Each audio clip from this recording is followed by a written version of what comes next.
Weigh-In is brought to you by our stable of sponsors.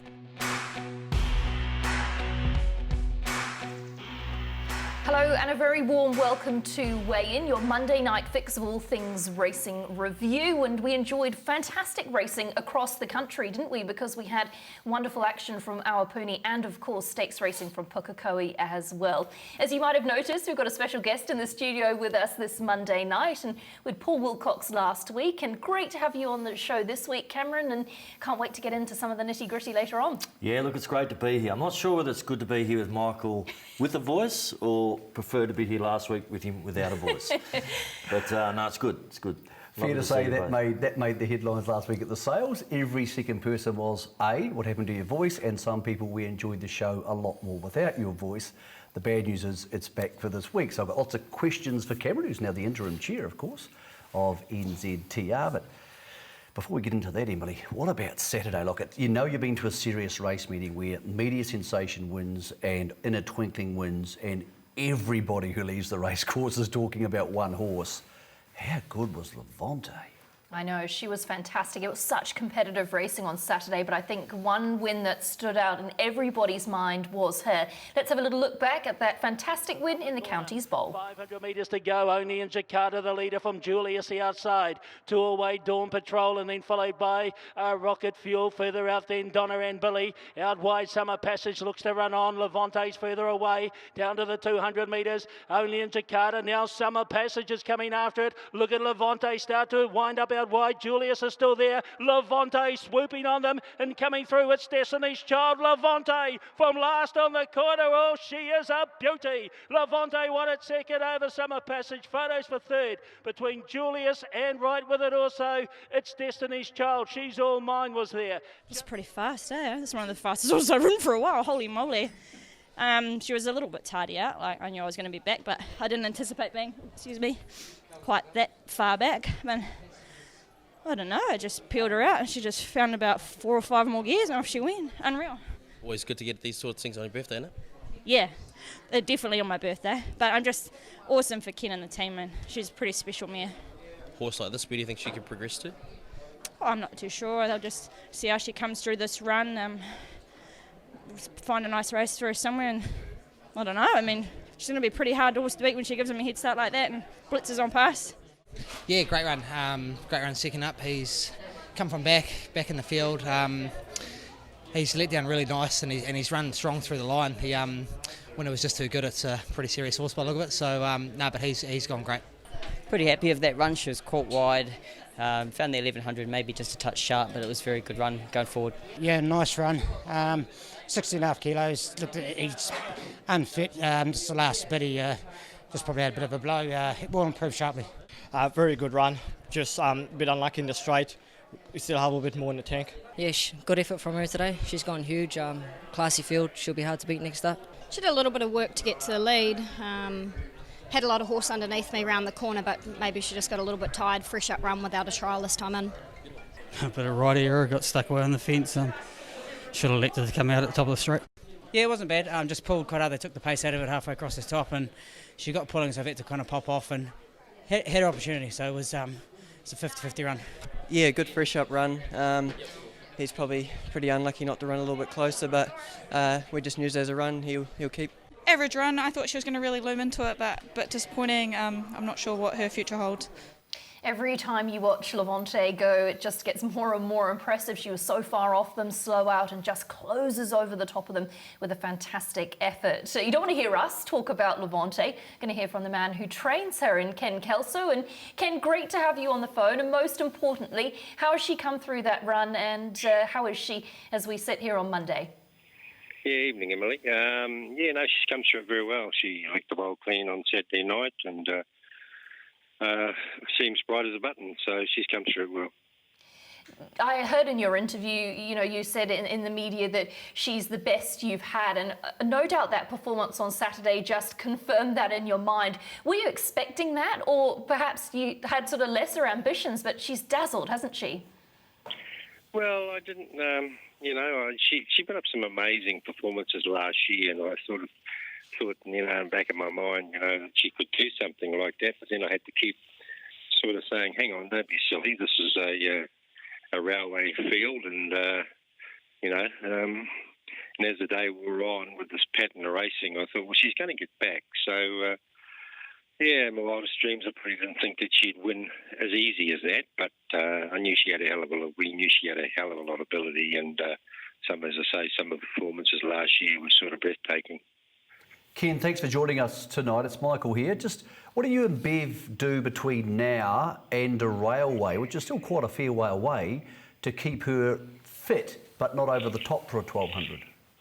Well, we'll go, Mick, we'll go straight to the railway. But we'll probably aim to have either an exhibition gallop somewhere or a trial. There's a trial sits nicely in a program which is on the 14th at Tiara. We'll probably give her a trial here at this stage, but we'll just play it by ear and just see how she's come through it and how she progresses, but she definitely won't have another run before the railway. Ken, she's bred on the dam side, of course, to get a lot further than 1,200 metres. In fact, she's bred to get almost any distance you would like to race her over. Is she a horse who's going to turn into a miler in your eyes, or is there potential she could reach out to 2,000? Because it seems almost limitless, her scope at the moment. The way she races, she relaxes well. Mick, she sort of, she's not a mad tearaway by any means. She's not your typical sprinter. She sort of relaxes in her races and can unleash late. And as you say, she's bred to go further, and the way she races 2,000 metres, I don't think would be beyond her. Ken, we're going to shortly look at the Breeders' Stakes from Saturday as well. Sapira never really got into the race. How's she pulled up, and where next for her? Yeah, she pulled up well, actually. She had a jog around this morning, we're a little bit slightly disappointed with her run initially, but after looking at the sectionals and the way the race was run, and also the rider dropped his whip as well, we've sort of decided that we'll carry on and we'll go to the Calasusu in 3 weeks' time at Tirapa. Ken, thank you so much for joining us on the phone to have a little chat about Levante. I'm sure you're going to wrap her up in cotton wool and bubble wrap and make sure you can get her there safe and sound towards that Group 1 feature. Yep, beauty. Thanks, Emily. Thanks very much. Cam, what did you make of that? Because we see a lot of good horses do good things on our tracks, but we don't often see a railway type field put to bed by a horse coming from last. No, look, her sectionals must have been through the roof, particularly the last, two. She was probably still 12 lengths off from getting around the turn. Then she copped that little bit of a bump about the 300. Might have just woke her up and just went bang. But look, taking nothing away from the winner, she's outstanding. It was a quality field, and there were some nice runs behind it as well. I think you can take a lot out of that and a lot of confidence going forward to the Sistema Railway at Boxing Day, New Year's Day at Ellerslie. Talk about the sectionals. Last 632 and change, 32.8. She went a 10.4 200 between the 4 and the 200 when she was really accelerating. 10.4 seconds. So we'll see the railway field. She's now under $3, which is awfully short, but she'll carry 53 kilos, and therefore Sam Collett retains the ride. Ryan Elliott rode the horse last season, but of course he's probably too heavy to get 53. Remarkable when you think that she is bred on the dam side to be a stayer, and here she is favourite for the railway over Avantage, who's by Fastnet Rock, Summer Passage, who is by one of the big engines. Is it Snitzel? Yeah, Snitzel. And Media Sensation, who's by Vinny, I'm Invincible. So there's these big Aussie sprint blood, and she's by Prassier, who I think stands at 9,000 at the moment. And he throws a lot of winners, Prassier. Gee, at 9,000 for Rich Hill, that's a lot of value because there's plenty of good horses that have come through his crops already. Yeah, absolutely. I love the run of Summer Passage. I just thought... it didn't flatter Levante. She was genuinely good, but there was that really good early burn that just let those horses come from behind. Summer Passage, he's a boy, he's a bigger boy. He hadn't run for a little while. He'll just trim up from that and he'll be primed and ready for that next assignment. Well, the one thing you would say is, there's no pot on the winner, she's a superstar. And she's a horse you would think could turn up in Australia and do a job over there, particularly in a mare's race. But the straight is shorter at Ellerslie, so there's not... A railway can be quite roughhouse, so she won't be wanting to get back to last to win a railway, and you won't want to be taking $3 to find out. But Cam, it adds... Having a new horse come into play, to take on those horses we know pretty well, like Media Sensation, Avantage. It just adds a little bit of unexpected, and as you know from running a race club, people love to go there with a bit of a what's going to happen here type feeling to a day. Yeah, look, it's exciting for the months ahead, having horses like her running around. And look, I even touch on our Destiny's Child. She was caught wide from the get-go, and she still found the line just on the inside of Summer Passage. But hopefully the TAB letters get the $16 again on the favourite, because I think it might be gone, Cameron. She is something special.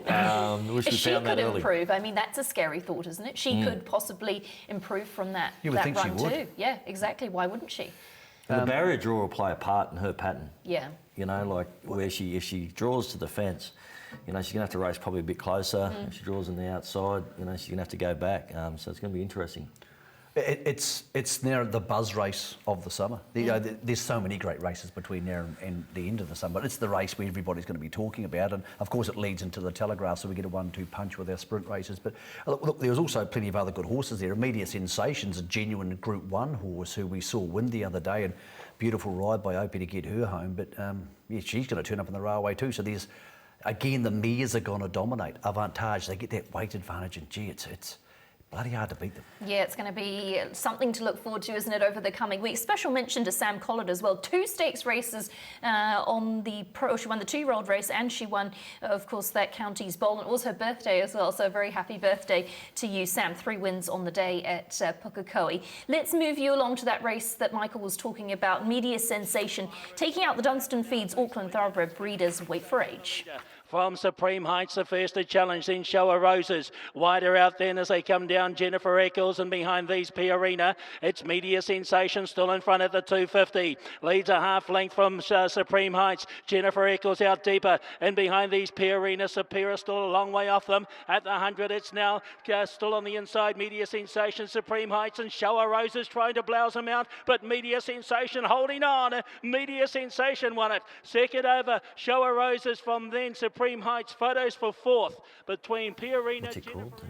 It was a lovely front-running win by Media Sensation for the Peter and Dawn Williams team. Led them up and was just left alone in front, and I was listening to it on the radio and I thought that's a dangerous thing to do, and it proved that way. It was just able to sneak away with the win. There was a couple of really good runs in behind, but take nothing away from Media Sensation. She's a Group 1 winner at a mile. She just shows her class again. That's a hell of a training performance from Peter and Dawn. Hell of a performance. Like they've waited on her for such a long time. She hadn't raced since March the 7th. And they gave her 3 trials, and they could have easily gone to Taranaki for the breeders there, and they waited again and again, and they had a few wet tracks when they first came back, and to get her that ready. Opie was just a thieving little person there. 49 seconds for the first 800 metres. So out of the gate to the 600 was 49 seconds. Well, that's a slow trial for maidens. He just got away with it. You know what I love, what's coming up? You're talking about, the next couple of months of racing is the astute trainers and the battle. You got Peter Williams, you got Ken and Bev Kelso, Lance O'Sullivan, then you got the young Jamie Richards and the Steve Marshes of the world coming through. They're all got good horses heading to the good races over summer. It'll be a game of chess, where they go, where they trial, and what they do. And weights and jockeys. At the moment, I've got people telling me they're booking jockeys a month in advance for these things. As Ken said, Sam Collett, he wants a rider who can ride 53 in the railway. So you need to book them for the earlier races, because With a horse like Levante, I think you're all right. Yeah, I think a few people have been sitting there. You wouldn't need between now and then, would we? You and I? I think it'll take a lot more than that for us to get to 53, Cameron. But look, she's a class horse, and she does have the scope to go 1200, where she's heading next to the railway and then out to a mile. So she has Westbury Classics on, Karaka, Million Night. So there's lots of options for a horse like Media Sensation. But that was a hell of a training performance, as was Ken and Bev's training performance later in the card. I thought there was a couple of runs in behind Media Sensation. Show of Roses was pulling ground off Media Sensation in the closing stages. And Jennifer Eccles is a horse I'm finding really hard to weigh up. It was a stayer resuming, I guess. But yeah. I think they'll go to the Calais Zuzu, as will Sapiro, we just heard from Ken. And I think Sean will make his decision after that. And the Zabeel on Boxing Day is not looking a strong Group 1 compared with some of the other renditions of the race. It's not looking scary strong. So I think they both want to get them there, Jennifer Eccles, and Sapiro in particular, because she's in foal now to US Navy flag, and they want the Group 1 with her, and there's not that many opportunities left. But I think they both need to pull finger in the Calais Zuzu to get the job done. I know one that caught your eye there was actually the horse who didn't start. Familiar. It was a late scratching after rearing in the gates, but went good. Oh.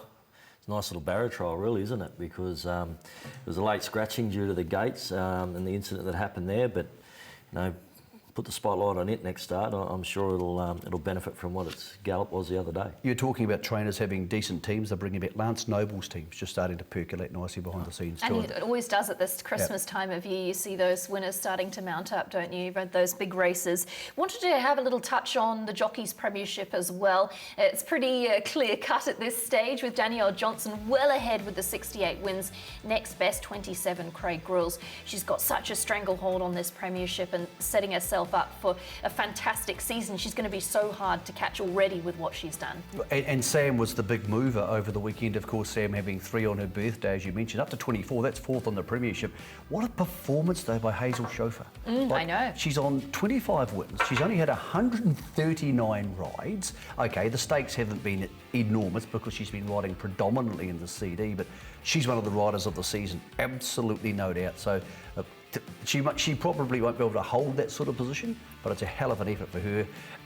Anybody who wants to take $1 for Danielle Johnson to still be riding throughout the remainder of the season can probably run it through a multi-bet. But that's... I'll tell you what, Cam, I think a lot of people in the industry, I believe, would be really thrilled to see Danielle win a premiership. She's an enormously popular person, enormously popular jockey. She was close a couple of years ago when Chris Johnson, who's no relation, beat her. I think a lot of people would like to see the smiling little Smurfette get a premiership.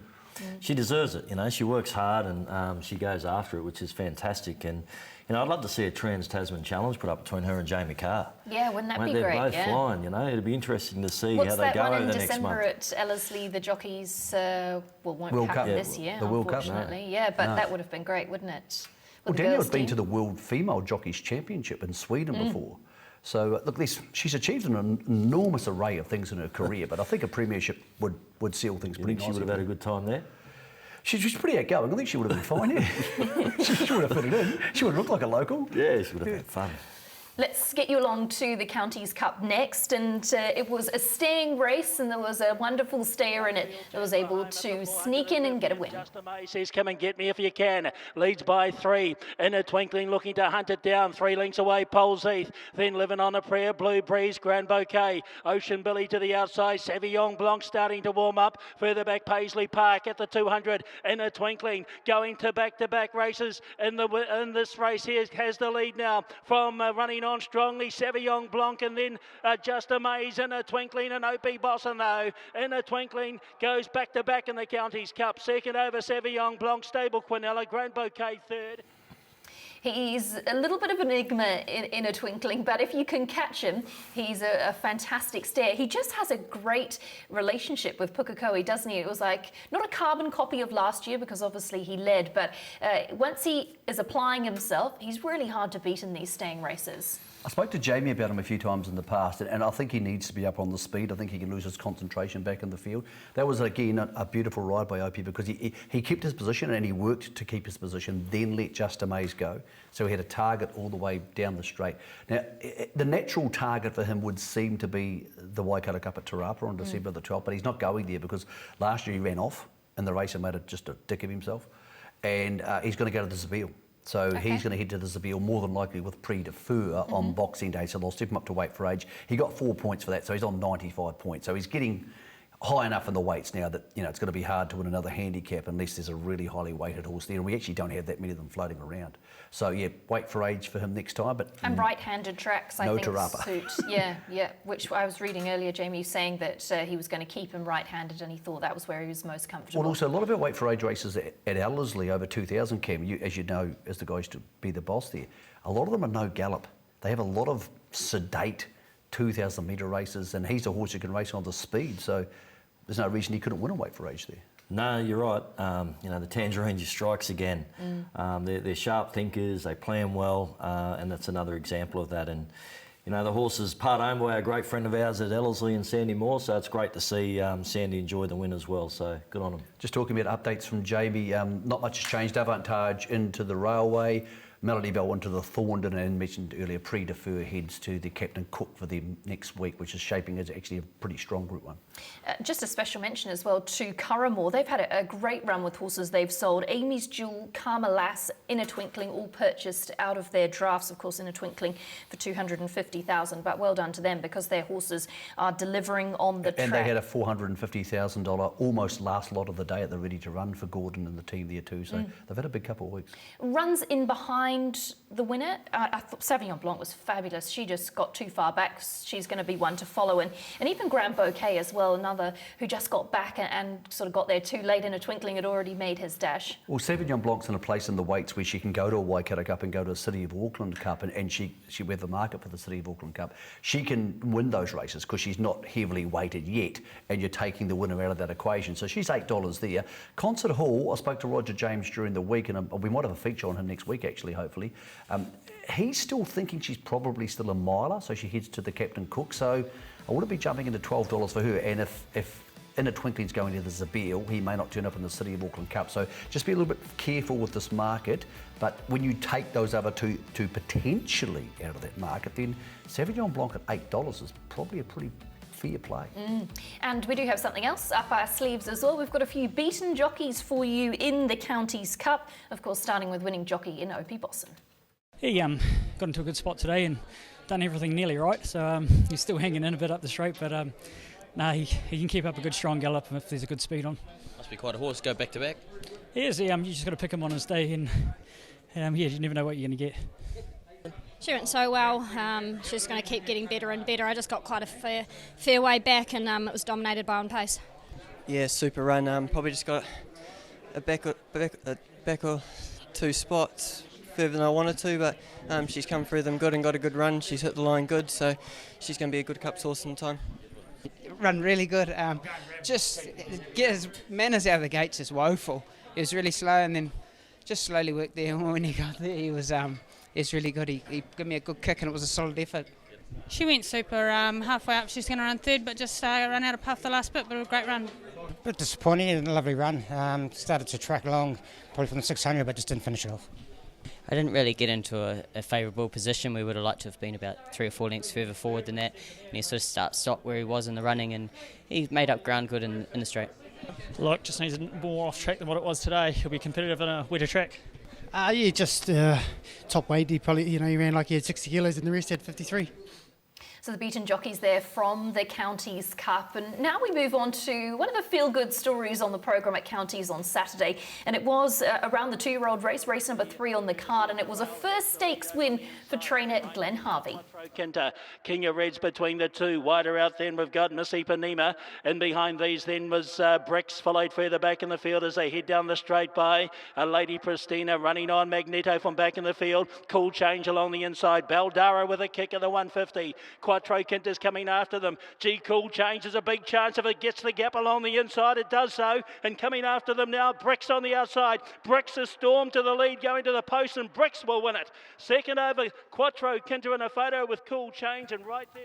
Paid pretty good money. You were doing well if you managed to find it, but I know that the Glen Harvey stable were pretty confident, had the blinkers on for the first time. It had got the best draw it had had for a long time, and Sam Collett was looking for an out. She got it, and she was able to get home in front. Lots of talking points around this. First of all, well done to Glen Harvey and Connections for their win, first stakes win.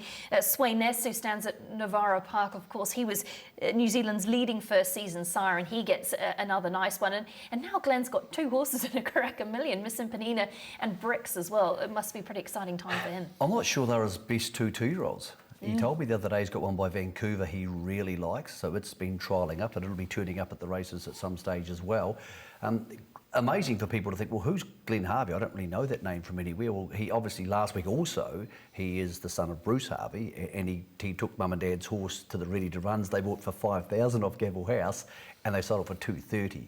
So clearly he can get them running. He's bred to be a good horse person, and he's doing the job. So he's pretty excitable. He loves it. He can be a bit shy behind the microphone, but I told him you want to come down and do a feature on him. And after a day of thinking about it, he said he'd like you to do that, so that'd be cool. Excellent. We'll book that in. That's a great story, Cam. $5,000 Bruce Harvey off Gavel House and sells it for $230. And imagine doing that for your old man. You'd be NZB, mates, where winning begins. That's where it begins. So I don't know about the air break. Just talking about those horses, it's. I spoke to Jamie today about their 2-year-olds, because they're the 2-year-olds everybody's scared of. And I said, who's your best mate? She said, we don't know yet. So we'll get the market for the Karaka Million. And I don't know how they put this market together, because I don't think anybody on earth knows who the best of these horses is. Sophisticado, by the way, goes to the trials tomorrow. Historic trials. First ever trials on a synthetic track tomorrow. Cambridge have 13 heats. And Jamie's taken a couple of 2-year-olds across there. Palamos we know, but Sophisticado heading to those synthetic track trials. Congratulations to Cambridge and to everybody involved in getting that off the ground. There's Bricks. some 2-year-olds we might not have even seen yet that are not even on there. That, yeah, agreed. Yeah. I hope On the Bubbles wins. On the Bubbles? You like that? You like the Bubbles? I do. I didn't think you were a Bubbles man, Cameron.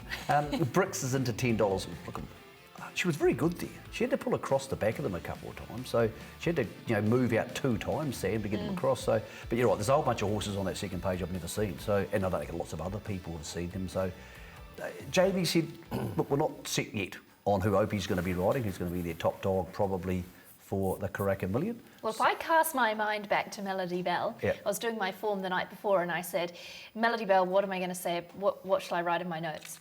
If I leave today, I couldn't win tomorrow, Emily. Is that what Opie said? That's what Opie said to me. And you're still married? then we came to the interview and still said, married? I've written nothing in my book, I've nothing to say. That's the 12-time Group 1 winner, yes. Yeah. You're not supposed to start lying to people till after you get married. Of the 2-year-olds, have you seen one that you like more than the other? I know there's a long way to go and there's lots of moving parts to go, but have you got one that you're more favoured on? Oh, yeah, it's a really tricky one. Palamos I'd like to see again. And I don't know how I separate Miss Impanina and Bricks now. I need to wait till January. Ask me again in January. Early January. I think the little horse who won down at Rickenham was pretty good too, the Bellardo horse. They're very good, Yeah, Avenalo, so- and so professional, which is a massive thing with these 2-year-olds on a big day, having a professional, focused horse that wants to be a racehorse. So often in those races on the big day, they're the horses that get up and do the job. Yep. So I was talking to a couple of people who ran horses up at the Ready to Runs and obviously sold them last week. Those horses obviously aren't going to be turning up at the Karaka Million, just in case you're thinking, oh, well, is this $700,000 horse going to be turning up? Spoke to Jamie because they took the top lot home last week and he said, look, we're just going to put that away and no one's ever been able to get them into a Karaka Million, let alone a Sistema. So we might just... These tends to be autumn horses, so that's the attitude. Just if you saw something last week went for big money, they probably won't be turning up anywhere soon. We're going to take you down to the Central Districts now because we had a pretty handy race coming out of our pony in the form of the Bulls Country Cup. Weaponry over on the outside goes to the Bandito. On the outside, Rock on Wood under the 61.5, trying to release, and time's ticking, is getting through inside of him. Weaponry, Rock on Wood, trying to get there over on the outside. He's starting to lift now, and time's ticking between them, and Shadows Cast trying to kick back over on the inside. Rock on Wood, he's just in front, down to the line. Whoa, yes, he's there. He's got in from Weaponry, Shadows Cast, time's ticking, good finish. He was a very, very short-priced favourite, Rock on Wood, and deservedly so because he was he's shown so much over his career and really should have been a Group 1 winner by now. It was great to see him get up and get that win. And often with these horses, once they get that one win, that starts them on that roll of being able to continue on, and he's not going to look out of place in any Group 1. No, the form was good because Hypnos beat him the start before at Hastings, and Hypnos, of course, won the Copelands. So I would presume he's heading to the Captain Cook, which is Saturday week, and again Hypnos is going to turn up there, Concert Hall's going to turn up there, Prix de Feu. So Cam, look, it looks a decent race, and a good mile around Trentham's a good race. Very good horse, that one. I know he only just won the other day, looked a bit sort of dour getting there, but I think he's a smart horse and there's some good wins in front of him. Well, at 61.5 kilos too, you might look a bit dour. Whereas, even though he's never won a Group 1, going back to weight for age won't bother him because he's so used to carrying those big weights in the CD anyway. It's a perfect timing if they are going to the Captain Cook. He's just got that nice couple of weeks into it. He's going to be primed and ready. It's a well thought out plan, and he deserves a Group 1. That's my opinion on him. Well, it'd be a great buzz for Ryan to ride a Group 1 for his mum too. For that doesn't happen for everybody every day of the week. So I think it's going to be a hell of a race at Captain Cook. I think it's a really good meeting coming up at Trentham on Saturday week. Looking forward to that. Well, that sort of wraps up our domestic action for you. We're going to head to a break, and on the back of that we'll get into more, but we leave you with a little bit of a hungry horse. Here's a break on Weigh In.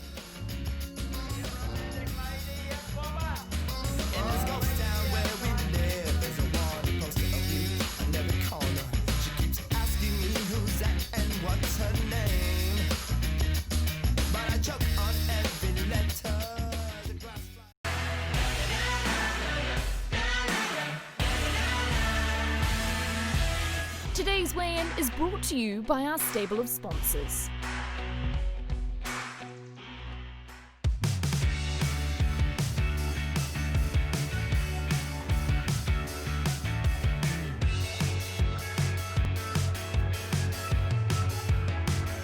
You got the way to numbing the pain. Don't start running away from here. Stop running away from fear. 'Cause you got a heart of stone, but lips of gold. I guess I'm so. What do I know? A massive week for everybody involved in the New Zealand Ready to Run sales, and we'll get into some of the results and chat around the sales just a little bit later on. For now, we're going to touch on some success from across the Tasman. It was a pretty good weekend for the Kiwibreds, kicking it off with the Ballarat Cup. That was taken out by Irish Flame in a fantastic effort. Fair to Remember's third last, WT second last into the straight. Sosi Bon Inverlock with Pacadali a length away. Plenciel runs on, Irish Flame hanging tough. Then Gamekeeper Odeon, and then came Junipel. It's Pacadali, Sosi Bon, back to the inside, Gamekeeper and Irish Flame. A Fair to Remember's coming through too. Irish Flame at the 100, swooping home WT, Gamekeeper, A Fair to Remember, great finish, Irish Flame. I think Irish Flame has just won from A Fair to Remember. Photo third, or Gamekeeper WT. Such an exciting edition of the Ballarat Cup, and was a 6-time winner in New Zealand. Irish Flame under John Wheeler, and now based in Australia, has had 8 starts, 3 wins, 4 placings, and that was just the effort of a really tough Kiwi stayer. And what did you know? By Zed. 5.2% winners to runners for Zed. He just keeps on turning up in those races. And Zed's only New Zealand 2-year-old winner. He won 2-year-olds. I think he won that Taranaki Breeders, or that Taranaki 2-year-old race they have every February. He won that, and that was his win as a 2-year-old. And he's come out now, and great placement by John Wheeler to send him to Scotty, to Brett Scott over there, and Michael Walker's added to the Kiwi connection. But it'd be so easy to want to keep a horse like that here, but he would race for 500,000. That race is worth as much as the Auckland Cup. And he's come out and won that, and he can always come home if they want to take him home at some stage. But that's a typical Wheels thing to do, isn't it? Just sneak a horse over there and give it to somebody else and win Smart. $300,000 or $500,000 in the space of a spring. There's a lovely connection actually as well with Michael Walker and Brett Scott, and it goes a long way back, the history between them, but back to the Alan Sharrock days in Taranaki, and Brett Scott actually taught Michael to ride. So I know Michael Walker was pretty elated to get that win for Brett Scott, and yeah, good to see the Kiwibreds doing the job. What a brutal school for a celebration party that would be. John Wheeler, Michael Walker, Brett Scott, and Alan Sharrock. That'd be a celebration. I'd be scared to go to that party. He'd be last standing. We could take odds on that. We've got a market. Sharrock for me. Yeah. Well, I reckon Mickey Walker would be last standing after he'd been thumped by 2 people earlier in the night. That was a great story, but what was a bit more removed from us usually was the story of the railway. Unbelievable. Over in Perth. What a great.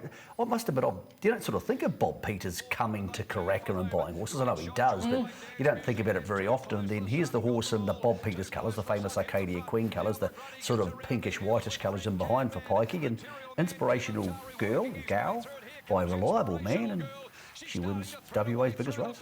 Yeah, she did a fantastic job. She's a horse that's been on my radar for a little while. One of my Saturday night shifts on Trackside 1, I saw her win, and I had a little look at her record, and I couldn't believe, she said 9 wins, 2 places in just 11 starts. That's the record of a good horse. But to have done that in a Group 1, then you add Grant Alana Williams plus William Pike. I was like, this is the bet of the night. This is the one that you want to be on. And was sold back in 2017, $190,000 purchase by John Chalmers Bloodstock, and same family as Demonetisation and a couple of other really nice horses. But reliable man, he's so good at producing those fillies, mares, when you think back to his Oaks winners, Miami Bound, and yeah, he's got a real niche. He had a 270 filly last week at the RTRs as well. And Bob Peters are the sort of people you want to have coming back. He is obviously her as a bubba. Jameson Park actually consigned her, so wasn't put under the Westbury Stud ban, was bred by Jameson Park, so big congratulations to them too. They're the sort of people you want to be winning good races in when they come into Karaka, because you know they'll come back. Ironically, this time they may not come back physically to the sales in January, but you know, Bob Peters is a big spender, and his broodmare band would rival probably most single people, not studs who own a whole lot of horses together, because Cameron, you see those colours just all the time, and more often than not, they're on mares actually. Yeah, just lethal, isn't it? William Pike, Bobby Peters, and the Williams training partnership. They just set them up. They just win. William Pike only got out of quarantine on the day of the races, so he missed out on Arcadia Queen in order to get back for the railway, and out of quarantine that morning, straight to the races. Wizard of the West lobs up, rides a great one. He's amazing. Like on the home turn there, you can see she was just going too well to come out, and he just had to skip back to the inside, otherwise he's going to get into trouble. And he's just an amazing jockey, and he went to Melbourne and held his own there. Yeah, so he's he's not just Western Australia. No, he's truly a national presence in the jockey race. It's a place we don't think about much, Western Australia, with our racing, but it's becoming an outlet for us now for the sales, and that's really important for what we saw last week and what's going to happen in January. I think what we're seeing across all of Australasia is everybody lifting their game, isn't it? You know, New South Wales did it, Victoria did it, but now these other states are lifting, and we are too. You know, with the exciting things that are happening here in New Zealand, and we just keep producing the quality of horses, and that's what keeps people coming back. And speaking of quality of horses, let's have a little look at a wrap-up of the Ready to Run sales. Well, Finbar Leahy, remarkable moment in the ring there. You've paid $80,000 for a Sacred Falls colt back in January. You just turned him into $525,000. How does that feel? Take a while to sink in, I think, but it's it's fantastic. So much had to go right. You trained this horse's brother, who's gone to Hong Kong and has heaps of ability. That brought you into the family. You were interested after that. You first of all got him here in January, so you had to buy him first. Well, that's it. Yeah, I was lucky enough to have the full brother, and kind enough for Gary Carville to send him to me to train. And I won a trial with him, and I thought this horse has got gears. It's a life-changing sum of money. For some people here today, that wouldn't be, but for a guy like yourself with a young family, this will change the way the next couple of years of your life look. Oh, for sure. I mean, look, nobody knows what's going to happen. 2020 is the year it's been. It's ended up being lucky for me at the moment, but it's for my wife and kids. Look, it's going to be life-changing for them. It's fantastic. They tell me there was a large number of buyers online for this horse. Did you have any indication, Finbar, he was going to be $525 popular? Oh, you never think that. I mean, you hope. You always have hope. You always have dreams, and today has been fulfilled. But look, he's been popular. He's been in and out of his box more times than I've seen any other horse in the complex. So that's always a good sign. The top lot, we had to wait to almost the last, $700,000. Once again, Riversley Park at the top of the heap for our vendors, and owned by a young man who was absolutely overcome with emotion. Great result for them, great result for so many of our vendors. Sam Beatson joins us now from Riversley Park. And Sam, this sale, beyond everybody's wildest expectations, with no exaggeration, we couldn't have expected these sort of numbers, but so consistently at that above the $300,000 range. Yeah, no, it's been great. It was a little bit unexpected, but when we actually arrived on the sale grounds here, we were busy from day one, so it was very surprising, but very positive, and the results show. Your top of the sale, $700,000. Was that beyond your expectation? Yes, it was. We knew it was a lovely colt, and we knew he'd bring some money, but bring 700, it was fantastic. What's it like being involved at this level for people like Finbar Leahy, for the Smithies boys from Monavale, to be able to give them those, in the case of Finbar, life-changing results? Yeah, it's great when you can do that, because it's so unpredictable what's going to happen. Anything can go wrong, so when they get results like that, it's huge, and very, very, thankful for their help and supporting me with those horses. Mate, congratulations on a stunning sale and what you've done for some of those vendors as well. Yep, no, great, thank you. And I'd just, like to thank Tiakau and David Ellis for buying a horse like that, and obviously Jamie's going to train it. It's great to see a horse stay in New Zealand, and even Roger James, the underbidder. When you see horses that you do locally, and it's good to see them stay here. Sure is. Strong domestic market buying. Obviously, we had a lot of interest from Australia and Hong Kong. Andrew Seabrook from New Zealand Bloodstock is going to join us. And Andrew, it was a sale you were going into with cautious optimism. That has been more than repaid. A lot of work from a lot of people to make this happen. Some of those people, tech people behind the scenes who probably aren't going to be well known to our viewers at home, they've played their role. Yes, they have. It's been an amazing success. I mean, as you say, we were cautiously optimistic, but this has exceeded all our wildest dreams, Michael. It's absolutely amazing. And a huge shout out to Danny and the tech team who've made this online bidding platform so user-friendly, and it's just worked so well. And to be honest, we didn't know how it was going to go. At 1 o'clock yesterday, I was very, very nervous about what might evolve, but it's been brilliant. And to have so many people bidding online from around the world it's just been fantastic. While the dynamics of the sale changed, what didn't change was 2 days of quality breeze-ups. Anybody at Te Rapa for those 2 days knew we had a chance. The vendors have been incredible. I mean, they've always done a great job, but this year they stepped up to the plate even further. The breeze-ups were definitely the best ever at Te Rapa, but just how transparent and open the vendors have been with all the information. This has been the most transparent sale ever held in New Zealand. This is the new norm, and to be rewarded like this, I'm just thrilled for the vendors. And well done to everybody involved in the Ready to Run sales. There's no rest for the wicked because the 2021 NZB yearling catalogue is out already. 579 booked for Book 1, 339 in Book 2, selling at 1 p.m. on all days. And Book 3 now is going to be online, so a slightly different venture. But hey, if it ain't broke, don't fix it. And what they did at the Ready to Runs is working, so onwards and upwards from here. Yeah, and I was just talking to Cameron when we were watching that little piece, which we thank Emma from New Zealand Bloodstock for putting together for us. Important there, Cameron, that money, because we know there's a pathway to sell these horses as Ready to Runs, that's going to really help the bottom part of Book 1 and a lot of Book 2, because our pinhookers are going to have some confidence and obviously some money that continuations of sales, whether even borders stay closed. These things are going to go ahead, and they can be very successful under, as Andrew said, the new norm.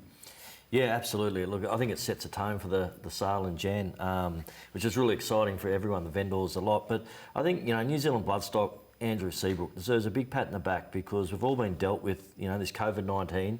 It threw us all, in certain ways, and they responded with being proactive and getting online and coming up with a platform that just got them the results they got. A lot of people sat around their hands, but, he got straight up, found the system, found the solution, and look at the results it got them. So well done to them for thinking outside the square. Yeah, January's going to be interesting, because I think a few more people might be able to sneak back into the country, take the time off to come back in, but most people aren't going to come with quarantine. So most of the horses... And that Magic Millions sale just before, it's a really tough time. It's going to be tricky. So look, I think that at least they've got a platform there, it works, and our agents did a really good job. So much knowledge in our agents, they were so good to deal with. So look, it's hard to say this without sounding condescending, but I left Karaka on Thursday night proud of the industry, because everybody worked together. There was no infighting. It was, well, we've got to get this done, otherwise we're all screwed. So everybody got it done, and it was a cool moment. I walked around there on Thursday afternoon, and everyone was really positive, really happy, and it's just a reflection of the hard work, as you say, and the vendors, putting the good stock there, and NZB putting the system in place to get the results. So great work, let's go, move on. It gives everybody so much confidence heading towards that yearling sale in January. We're going to get to a break, but there was a little bit of, I don't know what you'd call it really, somebody who was called in off the bench at the last minute. Trainer Robert Wellwood tried his hand at a little bit of commentating at the trials at Taupo just a week ago. All loaded away, ready for Heat 6 at Taupo trials. Jumping. Vocalise in the inside there, jumps away nicely. Just to the outside of them we have the Adelante filly and Irish McCall. Coming up to the corner we have the Adelante filly leading them round. Just inside that we have Vocalise, Capre coming after it. Vocalise, Capre, Vocalise will take it out, Capre second over. Headed line very strongly, and behind that was the Darcy Brahma filly of Graham Richardson. When the city falls, I will take your call.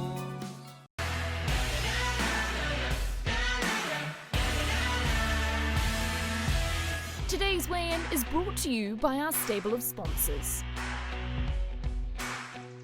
But the champion mare is going to kill them. She's 5 in front, Sunline, and a piece of racing history. Back-to-back Cox plates for the champion mare, Sunline. She's won it by 6 lengths easily. Photo the Miners, Diatribe or Referral, nothing between them. Then came Scusi Please and Oliver Twist from Testarossa.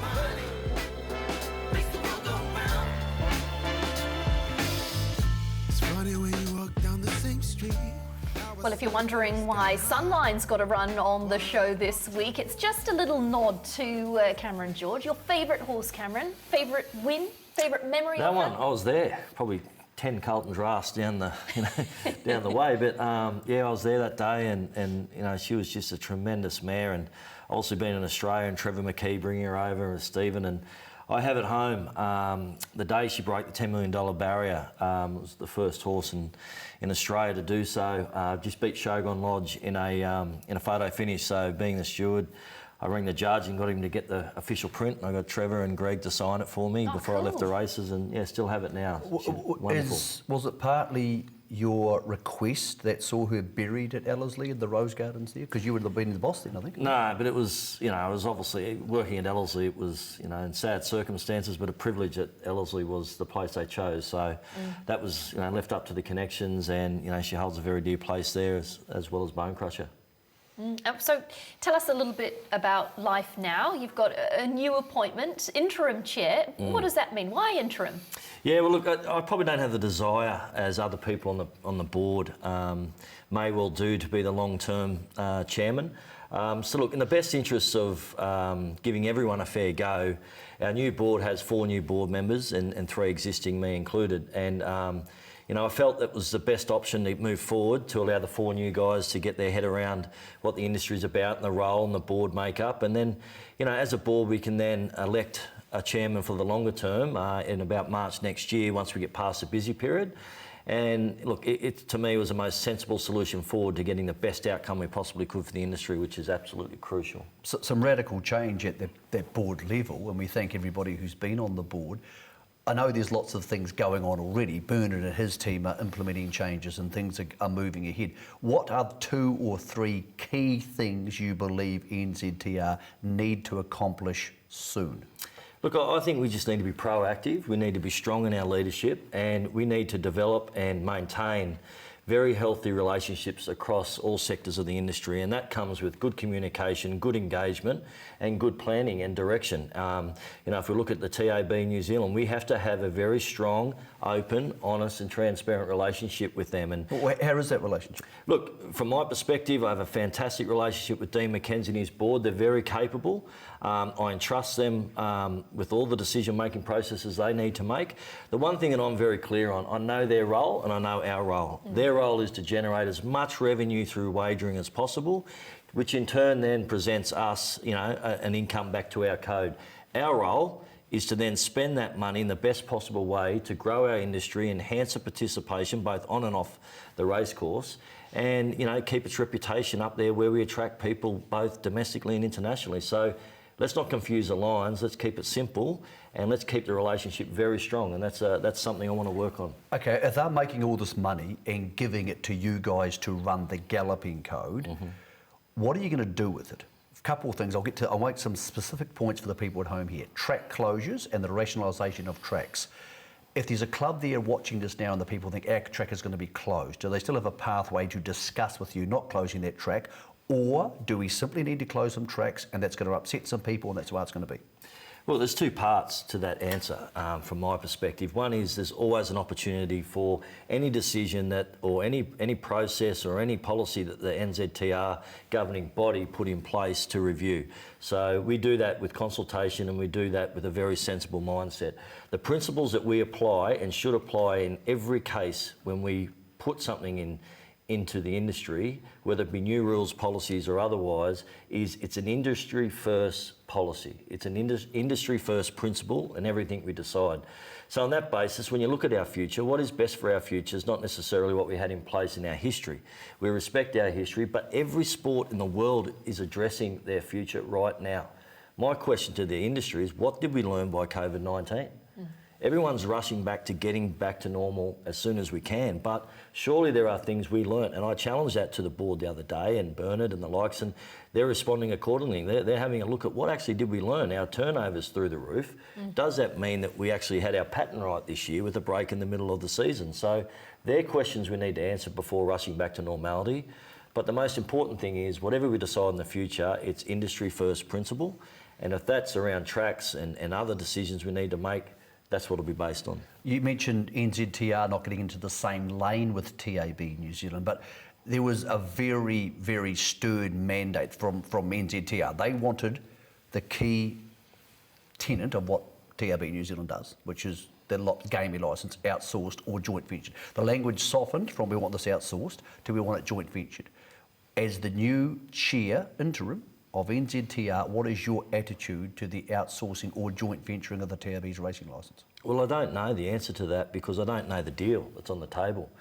Sure, there's a couple of options to explore. There's probably 2 or 3. One is to retain what we have and improve that, partnerships, JVs, or other options, outsourcing. But right now, I'm not going to put myself on any particular hook until I understand what the deal is.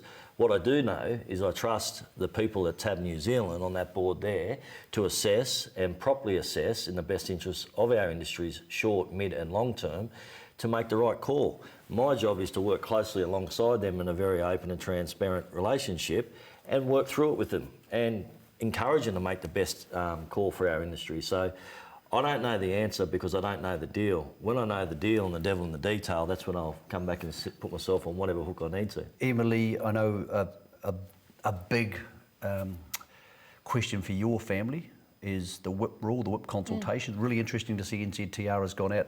Speak to me as someone who's married to our leading jockey. Some people want the whip gone. What does Opie want? He's very passionate for the whip to be kept. He sees it as an essential part of riding. Could there be some adjustments that could be made? Yes. Do we have to keep in line with what the rest of the world's doing? Probably yes, but in his mind, he's very passionate about the whip staying from a safety aspect, from the simple fact that there's horses that simply wouldn't win without the whip. So Cam, what do you think? You've asked people for consultation, you've said to them, tell us what you think should happen around the whip. What are the options here for NZTR? Well, they vary, but as you understand, we are out for consultation. It's very important we allow that process to occur. But, you know, we can all have different views, and it's great. We'll hear from the Jockeys Association, we'll hear from the trainers, owners, and other various people and individual stakeholders. So we'll get a collective position and see where that takes us. But at the end of the day, we have an obligation to the welfare of the industry, both horse and person. And, excuse me, and the whip plays a major part in the perception of that. So we can, you know, it's 5 times off and on before the 100 metres, and then as your discretion thereafter if you're in contention. Now moving forward, that might vary. The one thing I will say, if someone sat down and did do the analysis on how many times horses were being hit in the straight, Opie and the likes, they've changed their style so much in recent years where it's getting less and less and less. So the difference between what could come into play and what's in play now might not necessarily be too much. Yeah. So it mightn't be a huge shift. To carry the whip in a race for safety and other measures, it could be a consideration we undertake, but we'll let consultation provide us with that detail. You're an agent of change. You have been, and you've been part of rugby league, obviously, at a time when it has changed enormously.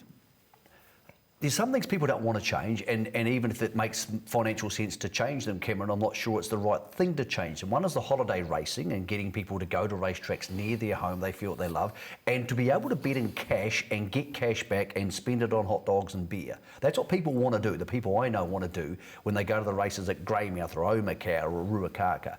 And yet we seem to be trying to move away from that. What's your view on that, about not having jet bet operators at race meetings, not having some of these rural racetracks we're going to have? Surely doesn't that tear at the fibre of New Zealand racing? Yeah, look, I think you make a valid point in part, but the racing industries are moving away from that. The world is moving away from that. You know, ASB shut down how many banks the other day because they've gone digital. All different sports are doing the same. But isn't what we're seeing here, isn't this part of what makes people fall in love with racing in this country? Yeah, absolutely it is. But, you know, at the end of the day, what grows our sport? We've got to tick the boxes that generate the massive revenue. This sport here, you know, in comparison, it's country racing, and there'll always be a role for that, absolutely. But when we... Absolutely. Streamlining the model of yeah, country absolutely and there will be. metropolitan. I've got no doubt there will be, and that's what attracts fans to the sport, and then they grow through it with their interest. But at the top end, we've got to increase the stakes money to a level that's going to attract the best anywhere from around the world to come here. And to do so, you might need to invest heavily in certain venues. And I think that's all on the table. We need strong leadership in making those decisions, and it's about the industry and not individuals or individual cases. So it's important we don't lose sight of that. Can we do it? Do we have the tools? Do we have the governance? Do we have the money? Do we have what we need to make this work, or are there pieces of the puzzle still missing? Well, we have the mandate to do it now in the new Racing Act. It enables us to do it. Now it's up to us to do it. And really, you know, at the end of the day, there's a lot of people out there that want to not do it and change the future and so on, but the reality is we need strong leadership to either get on the bandwagon, go and do it, and let's create the future, because that's what's so critical to us all. And we can't stand by and let the history dictate what we do in the future.